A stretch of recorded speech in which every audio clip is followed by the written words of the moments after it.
This is going to be a spoilery preview video explaining how Lord John Grey ends up with this eye patch.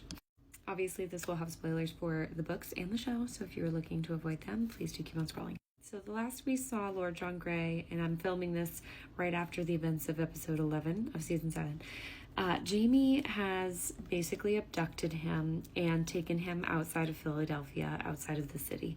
And while they are traveling out of the city, Lord John witnesses Jamie kind of going to a shady house and running away from British patrol. And so he asks, what did you do before showing up at my home that means that you're now on the run from the Redcoats? And Jamie explains that he was seen by officers accepting a pamphlet or a letter from his stepson, Fergus, who is not here in the show, but in the books he is in Philadelphia and owns a print shop there. So Jamie was seen there and feels in his brain that he is being hunted by them, so he decides to flee before someone had the opportunity to capture him.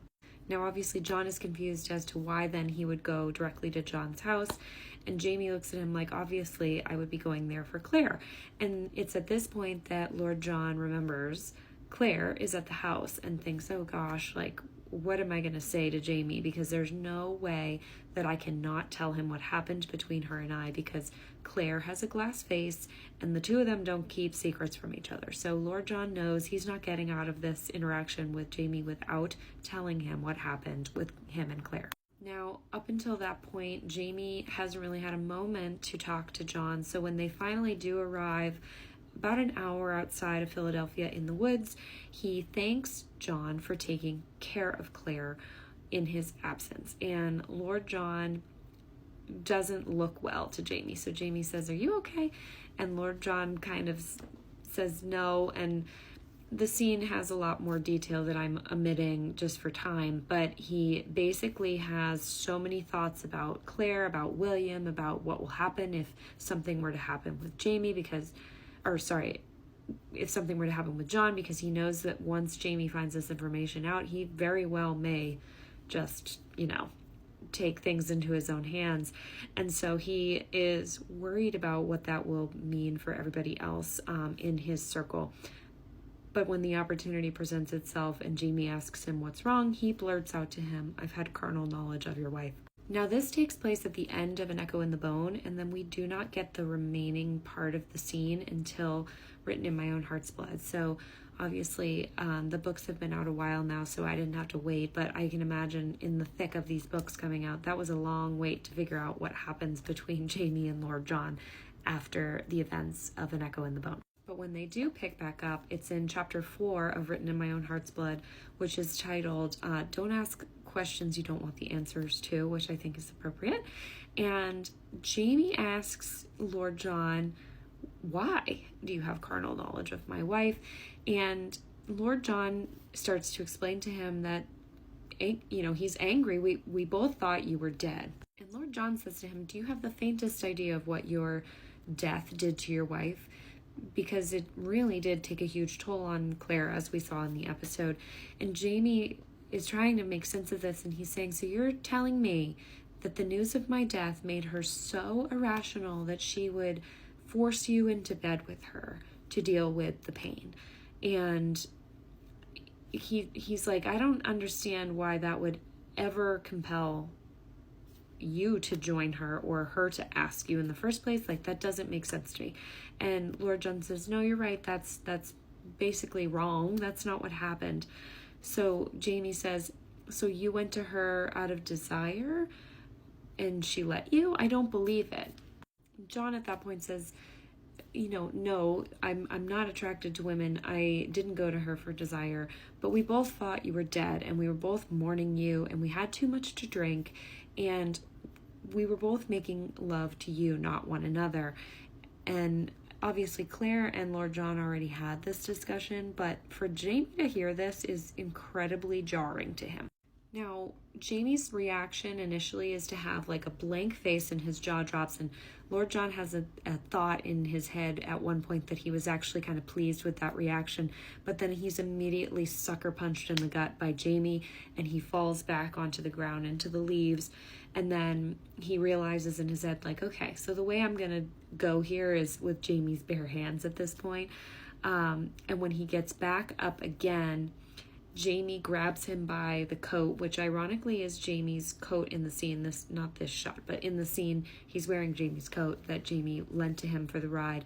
And he says to him a few choice words, but basically, you are going to tell me everything that happened, every word, everything. And Lord John knows Jamie's temper, and he can see it rising throughout this exchange, and he wants to get ahead of it. So he says to him defiantly, no, go ahead and kill me. And Jamie, his fuse has been lit at this point, and he punches Lord John in the eyeball. He had shaken him, Lord John bites his tongue, but he really did sucker punch him right in the eye, and he can kind of like hear all the sensory things going on around him, so like hearing his blood in his own head,